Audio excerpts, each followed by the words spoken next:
Okay, let's get into our today's agenda. Thank you so much, Tango, for joining us again. I'll give Hannah the stage in a minute. I just want to introduce today's session for everyone. It's a community stand-up, which is one of our 3 types of events that we're doing. Tuesday was community call, which is more just like us talking the team about, sometimes community management, sometimes product updates, sometimes both. Today, we're joined by Tango, and we're going to talk about community stand-ups are usually where we take some exceptional community managers and builders from the Guild ecosystem who are using us and highlight them and what they're doing and how well they're doing it and try to learn from one another. Hopefully, I think this session is going to be great. Just this week, I found one of Tango's works, which is a Notion page about essentially every tool, bot, and like little information about hosting events that community managers might need. It's a good like little resource that I also made a very impulsive video about on the Guild account. But I feel like we also need something like that in our community, which is on my roadmap to figure out. And if I have permission from Tango, I might fork his and create our version of it. So yeah, thank you so much for joining us. Tango is right now the main admin for our Stargate Guild, which is over 40,000 people right now. Their community is just growing and growing, and they've done a really good job of engaging and keeping up with the Joneses, with the everydays. So it's our pleasure to kind of pick your brain and learn some tips and tricks from you. Maybe we can implement some in our own community, or someone here who's listening can find some inspiration for their own. So without further ado, thank you so much for joining. I think we usually start with a little bit of an intro to put you in time and space of how you found your way to be in this role, be in this community, into crypto, whatever you feel like you should share. We'd love to hear a few minutes about who you are. Yeah, I'll try and wrap all this up, but thank you for the beautiful intro. I really appreciate it. So I guess for me, I'd heard about Bitcoin in 2013 on a Reddit post.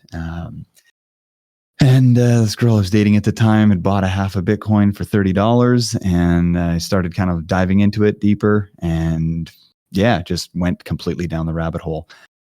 Of course, there was some rougher times after 2014, but I was looking to try and get into Bitcoin, and how do I buy it? How do I get it? And it was like really challenging.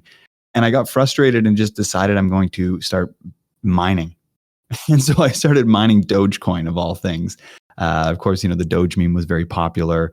Of course, Reddit communities and whatnot. That was like, it was hot. So dove right into that and started mining Dogecoin. And of course, I've seen so many different things throughout all of that, and seeing the hype around Doge. And then seeing like all of the this took me down a very interesting path, because it took me down all of these I don't know, like a lot of war wound paths, if you could say it that way. Learning about like how centralized exchanges rug you, how mining pools will rug you, how there's just like so many different like landmines throughout all of crypto. And I like constantly fell into these traps, or like was getting wounded from parts and pieces of this. And at that time, there wasn't like YouTube wasn't as like, as formative as it is now. There wasn't like Discord groups. Discord didn't exist back then. There wasn't like all of these places where people could come and actually share ideas. And like there was starting to be some Telegram groups like later on in 2016, 2017, when things started to pick back up again, I found myself there. And it was just so hard to like be in this space. So that's where I started finding myself like, okay, joining a bunch of different communities, throughout Telegram, and then like Discord, and like really leaning into Discord as that all came in, as things really like flourished here, and the like power that Discord has in order to like separate and kind of keep things apart, or keep things kind of categorized. And I ended up joining a kind of like in real life hacker space I'm actually in Vancouver, Canada. I joined there, and there was just like some kind of turnover happening at that time. and found myself like kind of helping lead that community in a lot of ways. And that kind of was like my real first kind of, I guess, community leading type thing. I've always been very personable and tried to get along with people as best I can. And yeah, so that was kind of my first like real organization, or trying to like help communities grow and like foster them that way. And then I found myself, being attracted to Sushi Swap, and ended up over there, leading community as well for, basically a year and a half, a little over a year and a half. And I've just recently stepped away from sushi, wound down from there, just to focus now primarily with Stargate and Layer Zero, which I joined just over a year ago, actually. So yeah, I've been over there, and have just done between sushi, Layer Zero, and Stargate, looking to bring as many different tools and kind of events and different kind of like engagement activities and whatnot to the communities, helping to build out systems, helping to build out, whatever we can here to keep, give what the community needs and what it asks for, dealing with governance, dealing with, all kinds of things. So, yeah, it's been quite a journey. It's not always like rainbows and, as I like to say, rainbows and unicorn farts, but, here it is. I really enjoy being around community, being around people where we can actually learn from each other, share ideas, and just have a place to connect. Yeah, because like, I don't know about how it is for everyone here, but we are in a very niche part of the world, being inside of crypto, where we either are dealing with people who are either skeptics of it or just have no idea or no clue. And when we're talking about things that are just so far beyond what most people can think of, it's really nice to be able to come to a place where people actually understand what you're saying and are like up to speed with it. So it's fantastic that we have places like this, and I'm always very thrilled to see any types of communities or tooling that is very opening and trying to help engage with others. So shout out to Guild, and thank you guys so much for doing what you do and putting this all together as well. Wow. This is so interesting to hear how big of a journey you went through. Like from mining, you just went to community management, and now you have so much experience in managing different kind of communities. But like as far as I understood, like you are mainly experienced in DeFi communities, right? Like this Yeah, is yeah, DeFi community, exactly. Yeah, DeFi communities. And I mean, like with Layer Zero, it's more of a developer focused community, I would say, with obviously the ability to be building DeFi stuff on top of it. But yeah, DeFi communities is really my focus. Now like kind of making my way into trying to just poke my ways into NFT communities as well, because I do find that pretty interesting. Hence my doodle and whatnot. So. awesome. My question regarding to this, like DeFi communities, is what would you say? Like, what is the main difference, between, like, how should I say it? It's like, how do you approach community building and engagement within like DeFi spaces? Like, what is the difference between like DeFi communities and other communities? Like, what's the biggest one? Sure. Well, like for what I find is like with a DeFi community, you've got a protocol that's like churning out and working, ideally in a permissionless way, right? That it's just going to exist no matter what happens, whether there's like people using it, whether they're not. It's like it's living on chain and it's going to exist forever. So you have people that come by and they interact with it and they like it and they want to, they continue to use it, or they find it valuable and it helps them. So I think that's like the key difference there is that from like, let's say an NFT project, or just like, I don't know, some other, simplify, I don't know what other kind of community we want to look at, whether it's just like a group or whatever. But there's like this protocol that's running that people want to engage with, and you want to make sure that like experience is as best as possible, and that you're taking that feedback from the community and trying to pass that knowledge on to whoever any of the contributors that are working on it. So I think like the difference there is that there's a lot of like feedback that needs to be brought in and taken and passed on, and then because it was with DeFi, it's now a DAO as well. And so like you're also needing to engage community members around some of the things that are happening around governance as well. And sometimes that stuff that's coming through governance is like above people's heads, or sometimes there's like miscommunication around it, or sometimes there can just be straight up like friction. So this is where you can also get into this like very controversial part around, around communities. So it's, instead of it being something where everyone's trying to figure out, hey, this is fun, and how do we build like fun and engagement? It's like there can be some like nasty discussions that have to go on around it as well. So yeah, that's I don't know. I think like the differences being, I guess, yeah, because that's what you're trying to focus on here, is that there can be, a lot of like challenging discussions that need to happen, which, that needs to be managed, and try and like see all sides of it as well, and allow people to be, for community individuals or community members to be, or sorry, community managers or leaders to try and help facilitate that conversation in more of a neutral side. And and then as far as like taking feedback and trying to apply that to the contributors that are working on that protocol, to try and give like users what they need, because sometimes it's, that doesn't always, it's not always like obvious to engineers or contributors and things like that. And so I think those would be kind of the main things. And based on these differences regarding to other communities, like if we are focusing on Stargate, what would you say, like what is the actual purpose and background behind your own project and the community that is like evolving around it? Sure. Yeah. What I mean with Stargate, like, for anyone that is not familiar with it, that's it's basically an application that allows you to transfer native assets to other networks. So essentially, what most people would be familiar with is a bridge. Now, the beautiful part about Stargate is that it is fully composable, and by that I mean that any project or any other like protocol is able to call upon Stargate to help facilitate whatever action that they need, and then bring it back to their own protocol. So the great example, and one of the first ones, that's kind of dear to me as well, is just as it's, with Sushi, is like Sushi X Swap. So now Sushi Swap is able to swap or like create a cross-chain swap utilizing Stargate. So they're composing Stargate in this call, or in this scenario. So you're able to make a swap on, let's say on Optimism.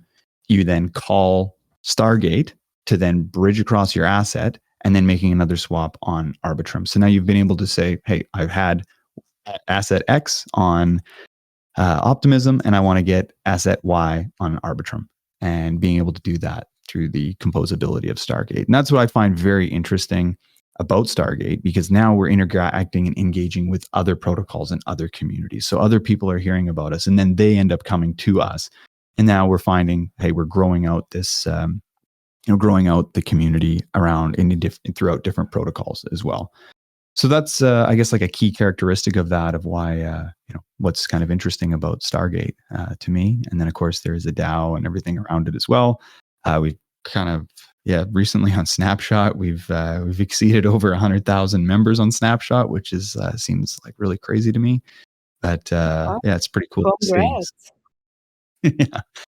Yeah. So we're getting a lot of people voting on, on any of the proposals that are coming through. It's really cool to see. So, yeah. Also, talking about achievements, I just want to say it, like, congrats on the 1 million transactions. I just saw it. You posted it like a day ago or something like this.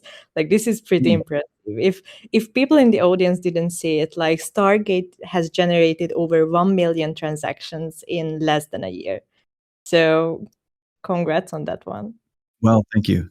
Yeah. So that's what's cool about it, is that it's not about necessarily people coming to Stargate to actually, come to the website and, to the front end or whatever it is, or interacting directly with that contract.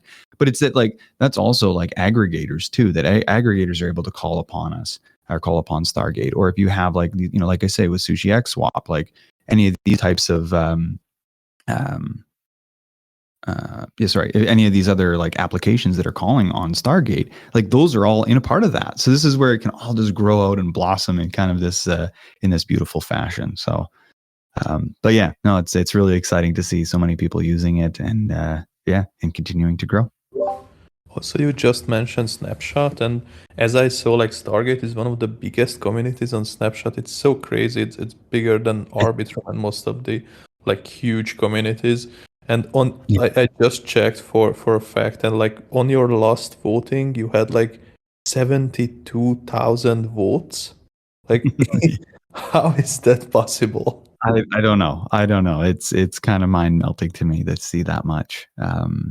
Yeah, like anyway.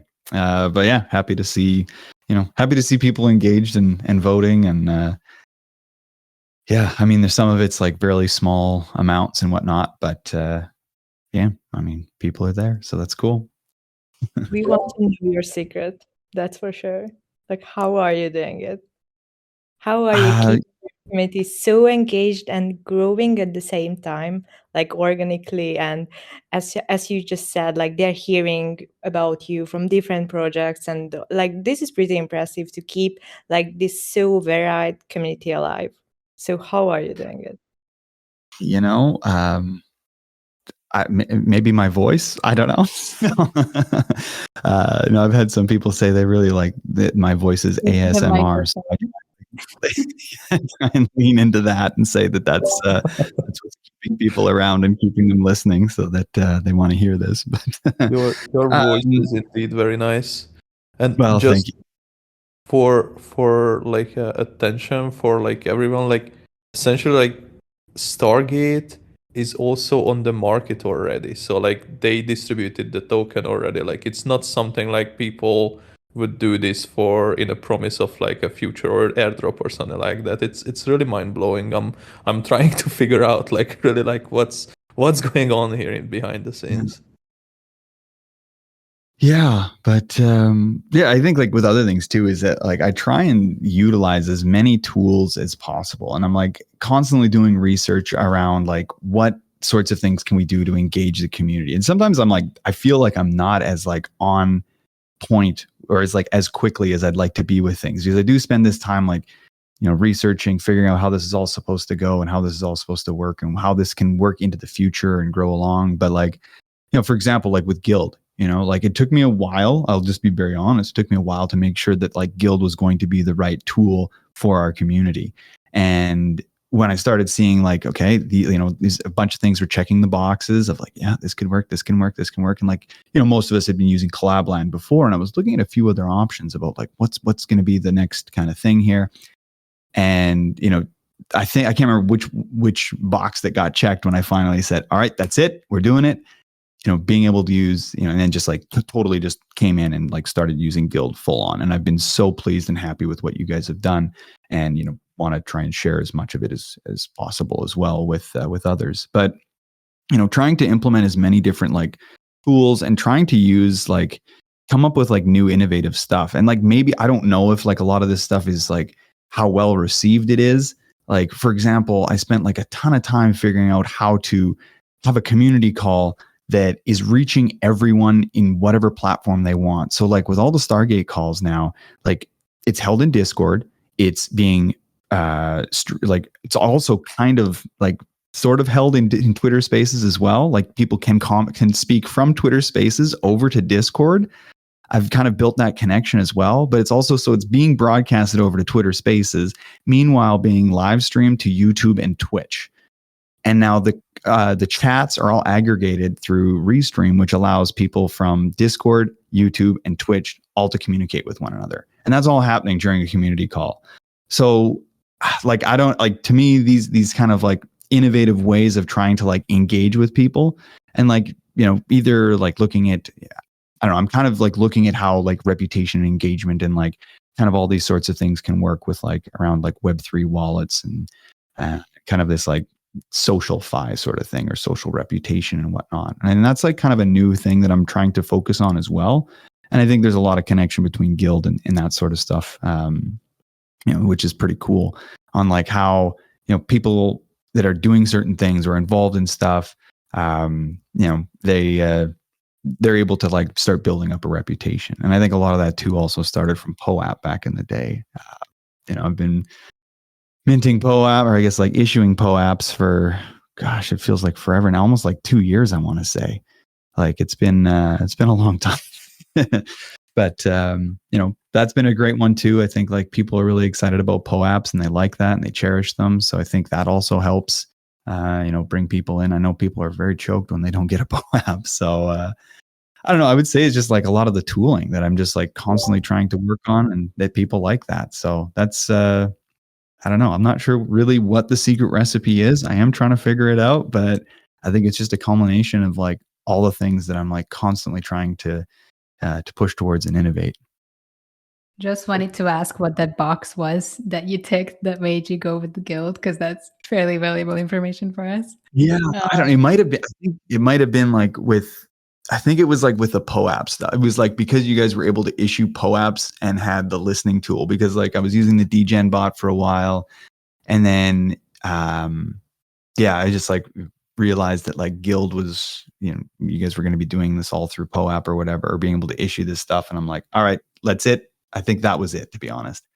But everything else, like, and since then, like being able to look at like all of the other things, and I know I sat and had a very lengthy conversation with Raz. When I think it was the first time we sat down, and we just, I don't know, I could have talked to you for another half an hour or an hour with a lot of the things that we got talking about.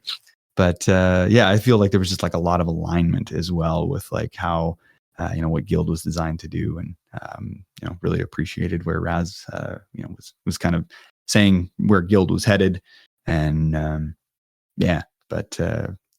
so anyways, really hoping that to continue to use Guild for issuing the POAPs and everything. I really like that. So and I mean, What is serious business? Yeah, people go mad if they don't get the POAP for the week. But I can understand it. Like, it's really about collectibles, and I think POAP is the first good example for like non-financialized NFTs when it's really about just the fun and like collecting them. Yeah, and like it's a pretty cool engagement tool, and like like I really like this the like motto of like bookmarks of your life, because like now, like I don't know, some of the POAPs are starting to get, after a couple of years of this, it's like getting a little bit crazy with how much is there, but like it's cool to look back and be like, oh yeah, I was like there and I spoke with this person, or like even now with like the I met POAPs too, being like, oh yeah, I met this person here and where and this and that. And it's like, and now almost like with these things, and like I've got my I met Tangle POAP. So now I'm able to like put my links to things like my socials and everything, like put my link tree on there. Soon I should probably switch it to a link 3. Whatever hub, I guess, for connecting all of my socials and everything. But it's like a business card. It's like the new age business card, and it's like a sweet onboarding tool for people as well. I don't know. I wish Patricio could hear this. He would be very proud. That's the founder of POAP. Yeah. No, absolutely love Patricio. I've met him a couple of different times, and obviously spoke with him lots. And actually, I had him. It was him, and I can't remember who else was on with. We had had them on for one of the sushi AMAs like years ago. It feels like an eternity now, but it was almost like a year and a half ago. I think I had them on for an AMA, and just wanted to highlight how awesome POAP was, and really loved what they were doing. And Sushi was like really diving into POAPs as well. And they were giving us way too many POAPs, but I was asking for so much back then. It was pretty crazy, to look at what they were offering. So big shout out to POAP as well. Let's talk about a little bit the protocol itself. Like, how is Stargate different from others, and like how it ended up being the market leader in like cross-chain liquidity? And also, like, if you could say just a little bit maybe about layer 0 and the relationship between the projects. Sure. Yeah, I think like with Stargate, like, again, like as I touched on, like the composability option, like that kind of helps, I think does like add a huge element of accessibility for people. And I mean, like just the depth, like the liquidity as well, like having that depth of liquidity. Like I haven't looked recently, but like even with something like Ethereum, like being able to move your ETH with like such low slippage is like, that's a huge feature for people, right? So having like this depth of liquidity, even like the TVL that's there, is pretty powerful. So I think that's like why it's been that's been like a big reason why it's been so successful. Plus, like, it's just, I mean, even like, I know I'm biased by saying this, but like, I really enjoy the UI. It's so simple. The UI is easy. It's like, it works well.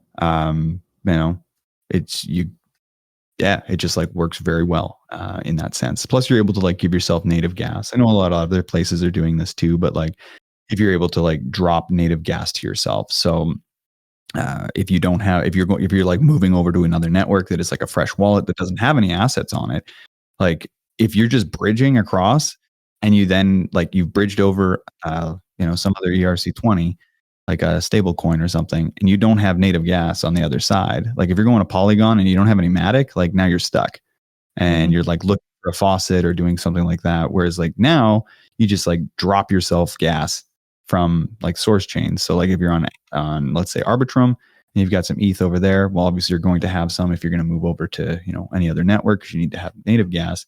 And you just, now, okay, I'm going to give myself like a couple Matic and boom, you're ready to go. And I can go swap for more if you need, or, go and bridge again or perform whatever action you need. So I think that's like that was one thing that I really liked. I actually did a video on like doing a whole speed run around like all 7 networks of, and just being able to drop yourself gas as you go and just like run all the way around all 7 networks that Stargate was using. So, yeah. And as far as, so I think like just in kind of recap there was just the accessibility, the ease, the depth of liquidity, and the composability. I think those are like the key things that are just, people love.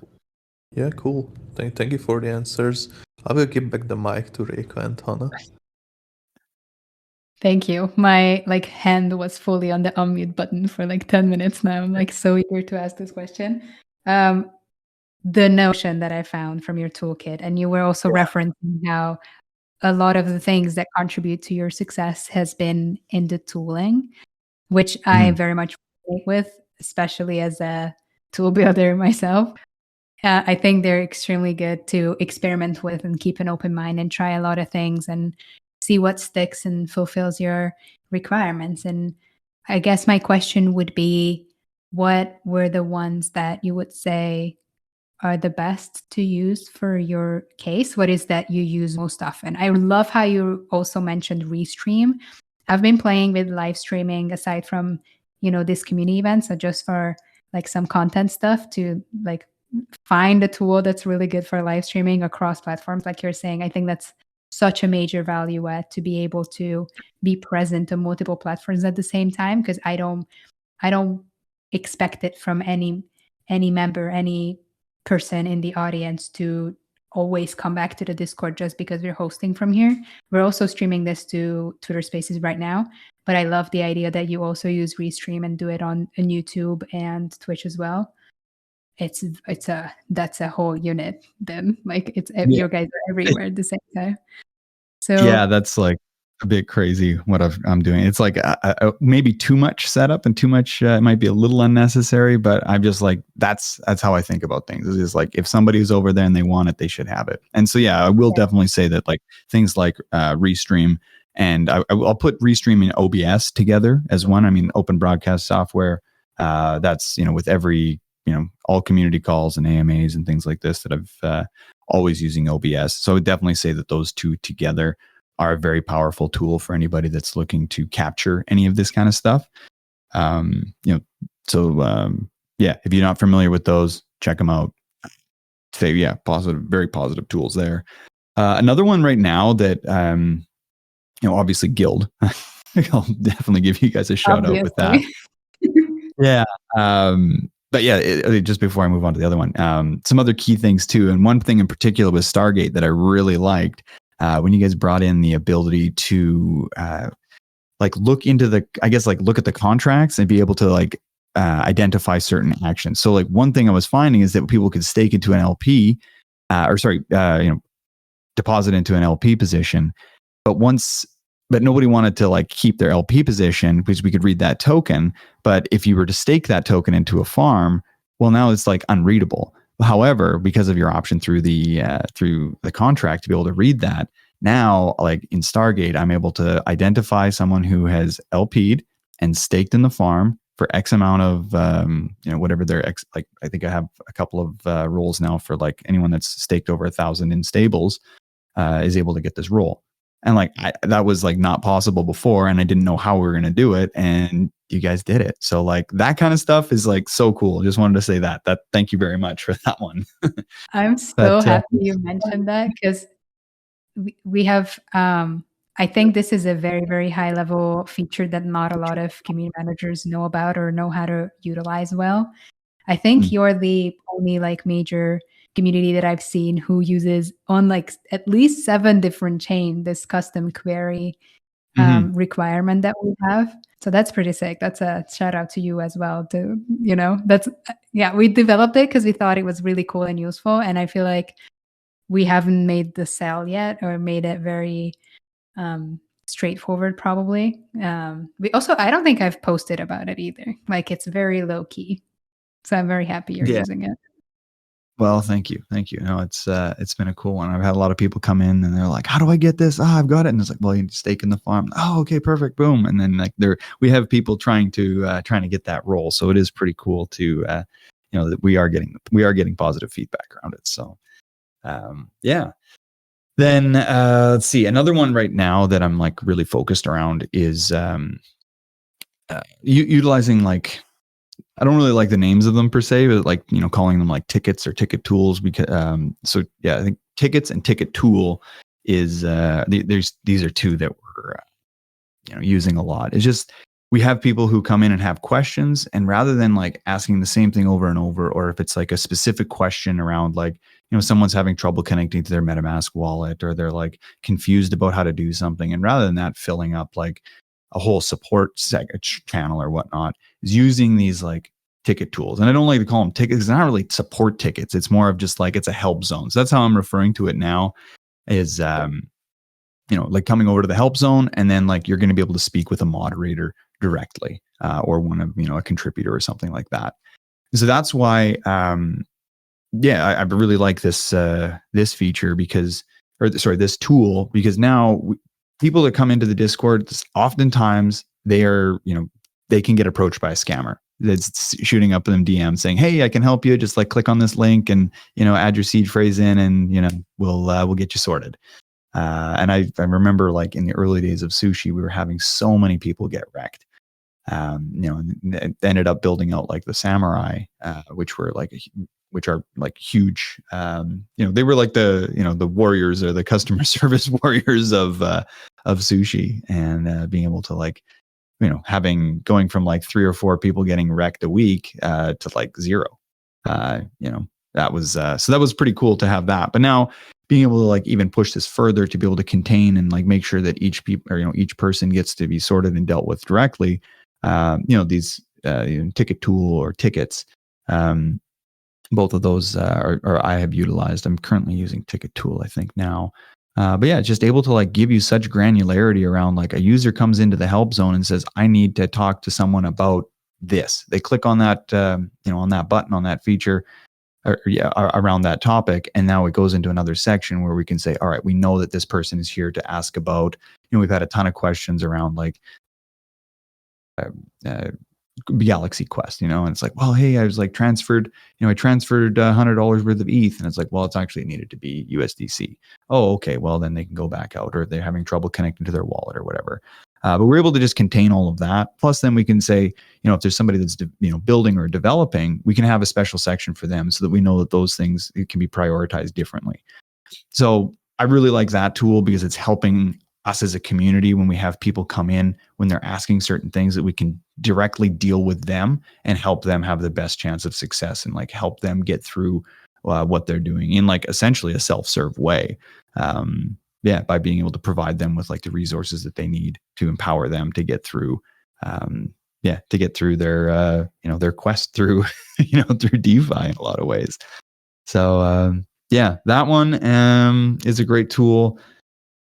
And let's see what else. I don't know. I do want to like, I'll share this one as well, just because like it doesn't get a lot of love and attention, but like it's this firewall repo that was made by like Mir and Daniel, and essentially it's like keeping the invites for Discord are done through the website, like through like an outside website. So like instead of bringing users into clicking a link to bring them into Discord to then to complete the CAPTCHA in Discord, that like still raises like a huge attack vector. And there's also complications with CAPTCHA in Discord, or at least there was in the past, and I just haven't used it in a while now. But like, once a user or once a bot is inside of your Discord, it can see your entire list of everyone that's there. They can't access any channels, but they have that entire list. So then they can start spamming people based off of that.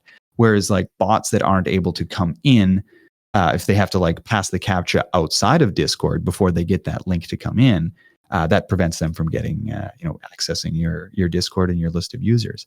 Plus, we were having so many issues with people that like tried to do a CAPTCHA, but it like went into their DMs and then they didn't complete it. And then it's like this kind of like nonce log of CAPTCHAs. And so many people were like, you can't join the CAPTCHA won't work. It just goes blank. And if people are using VPNs or if they're on like some weird IP or something like this, it was causing a ton of issues. So that one I've just been really pleased with, just setting that all up. And you can find that in one of my, or in the Notion page there that I'd shared with or that you'd been sharing about, and we've talked about as well.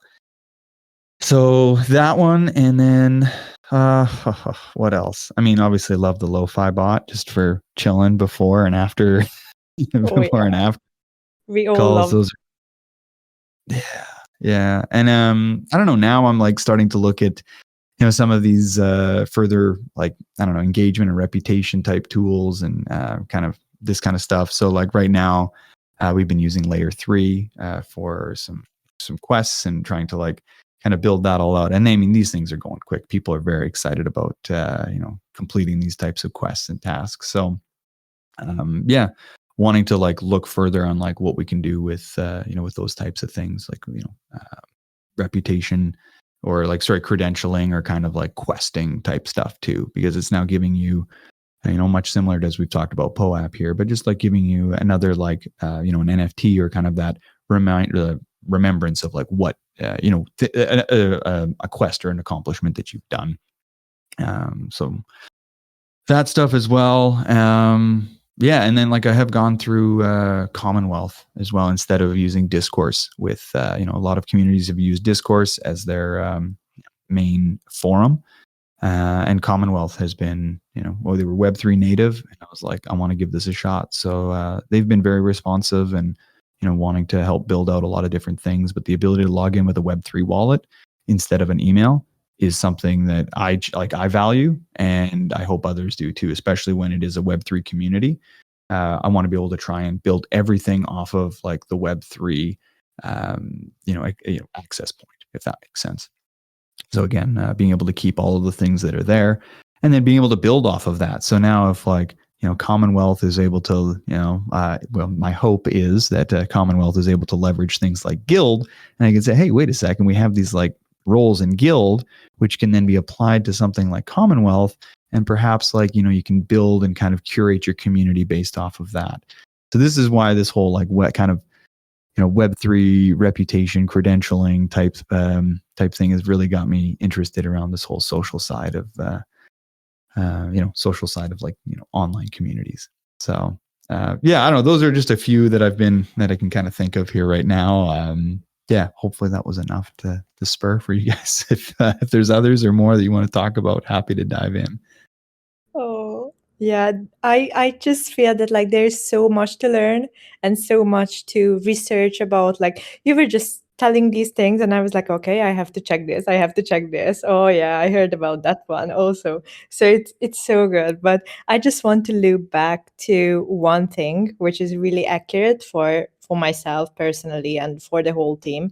Because this is the main thing that I'm researching about, which is basically the ticket tool. I think we're using same tool as I checked your server, and I like how yours is really structured. Like I just went there and I was like, okay, there's 5 different buttons I can click on and all these things. Like it's so good to see that like externally how structured it is. But I'm really curious to see like the behind the scenes, like how structured it is in your team, like how many people are there, so I can learn and, you know, get some inspiration from you.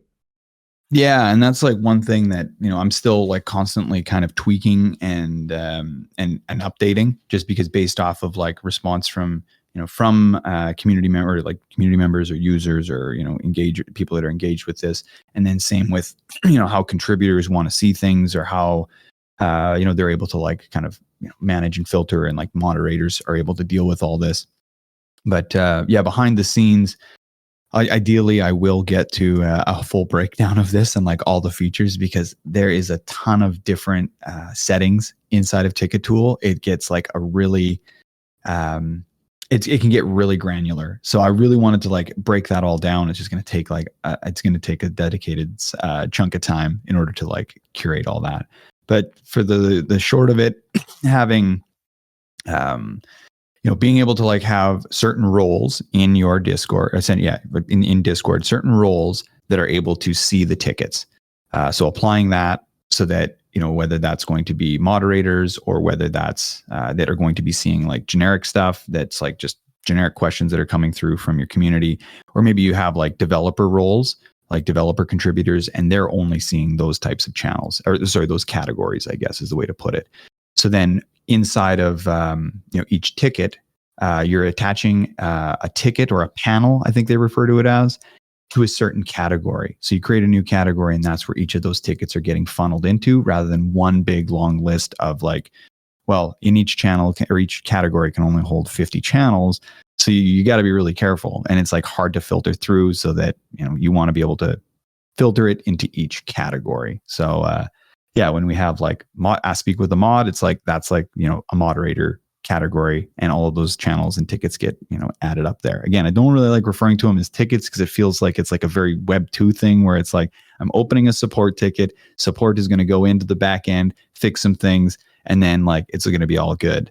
And that's not really the case, especially like in Web3 and crypto, where it's like, well, no, like it's gone out into, you know, into the ether. It's gone to the, you know, your request is, you know, your like transaction has gone to the network, and it's like, we're just going to help you find it or figure out where it is.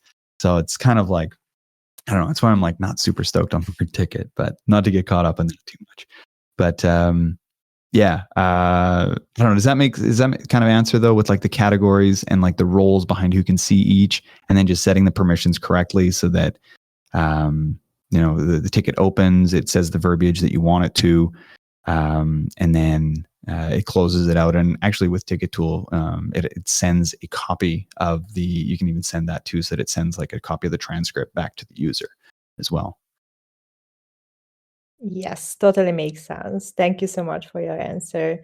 It's really good to learn about these kind of things. Like, we're just figuring it out, and we are thinking about shifting into another solution or something like this. Like, since our community is pretty like product centered still, and we are just growing out, you know, building out our own community with the own interest. But yeah, like our server, for example, served in the very beginning of our journey as like a whole support Discord. So now we really want to have a really smooth flow for them to find solutions. And what we are really struggling with is to put some kind of automation into it. Yep. So when there is like a lot of like frequently asked questions, like how we could, you know, not have our team's effort and a lot of time to copy paste, you know, answers. Yeah. So and the other one, tricky part there. And just as you're mentioning this, and I will also reference the awesome QA bot. I've been leveraging it a little bit, not fully yet. We've been using it, I think, over in layer 0. I haven't been using it in Stargate yet. Just really wanted to like fine tune it and make sure that it's dialed in. But yeah, it's like, it's starting to be able to recognize like if there is a question that's, you know, that you can actually pre-populate, or it's even almost catching it itself, where it will respond back for that. So essentially, like, you know, how come my MetaMask wallet isn't connected? And it sees MetaMask and connected, and then it's able to pull that and say, okay, is this a question you're referring to? And then it will actually give them a link back to a previously answered question. And then you give it a thumb up or a thumb down on a reaction roll or reaction on it, so that it actually learns that, yes, this was helpful or not. Yeah, and that's another one that I'm really trying to leverage as well.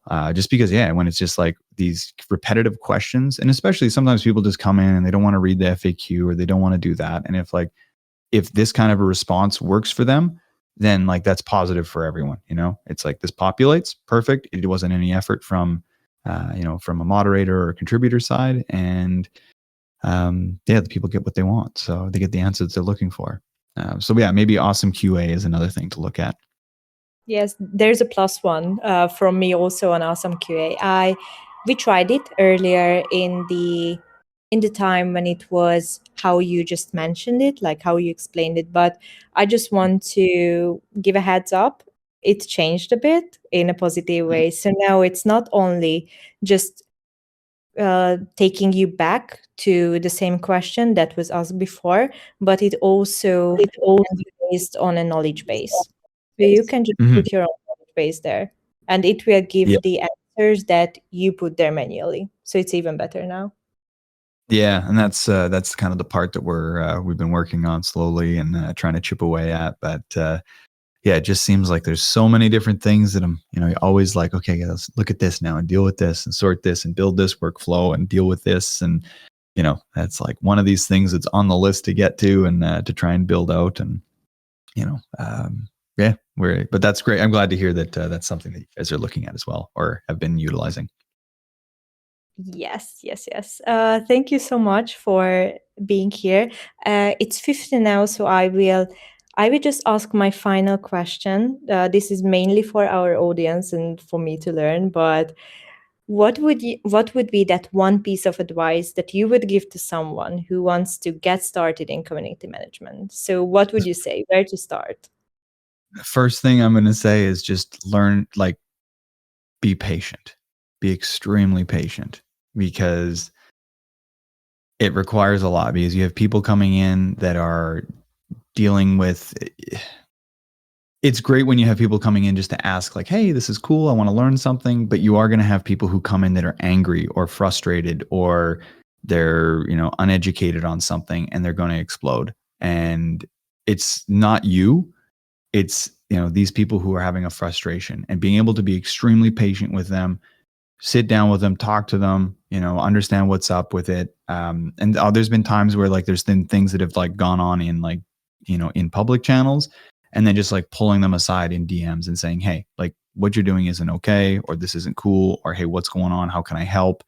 And just speaking with people oftentimes this helps de-escalate a lot of problems or de-escalate a lot of things. And, and oftentimes can be hey, we get this person back on board, and you actually, win their heart over in a sense, rather than them coming in and angry. They're now very excited or, pleased about where they are.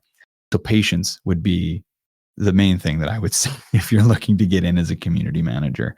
The other part would just be continue to do research onto the tooling that can make your life easier. So those are the two things that I would share. Oh yeah, patience is a really big one that you need if you want to start out as community lead, and also just take care of your mental health. The internet is a really really dangerous place sometimes, as much as it can be fun. But yeah, there's a lot of things you can face as a community lead also. Mm-hmm. I may need to take some lessons from you on the mental health part. We'll talk about it in another time. I can tell you my tips and tricks. We are talking about this, talking about it with Reka. Sometimes also how we are doing this, how we are both, taking care of ourselves. Just keep it up. Yeah, actually, Tango, we have someone in the audience. He's called Luis, and he's running a mental health DAO. So I highly recommend to check it out. It's a really cool one. I will send it over after. Yeah, perfect. Shoot that to me, and I'll try and reach out with Luis, you said? Yeah, he's in the chat now, in the stage chat. I'll have to run over to the chat here then. So cool. I will, happy to look into that, because, when we're online, like you say, the internet can be a very interesting place. Yes, thank you so much again for being here. In the meantime, I will start prepping our special pull-up for this event for everyone in the audience. And for you, Tangle, thank you so much for being here. No, thank you all so much for having me. And hopefully there was some... hopefully there's some informative information here for people. That they learned something today. I've made a list of your favorite tools that I remembered from the discussion. Nice. I'll summarize the conversation with that, maybe in a video. I don't know. We'll see how pumped I am. But I think that is one big TLDR other than the just like general wisdom. So thank you. Hey, thank you.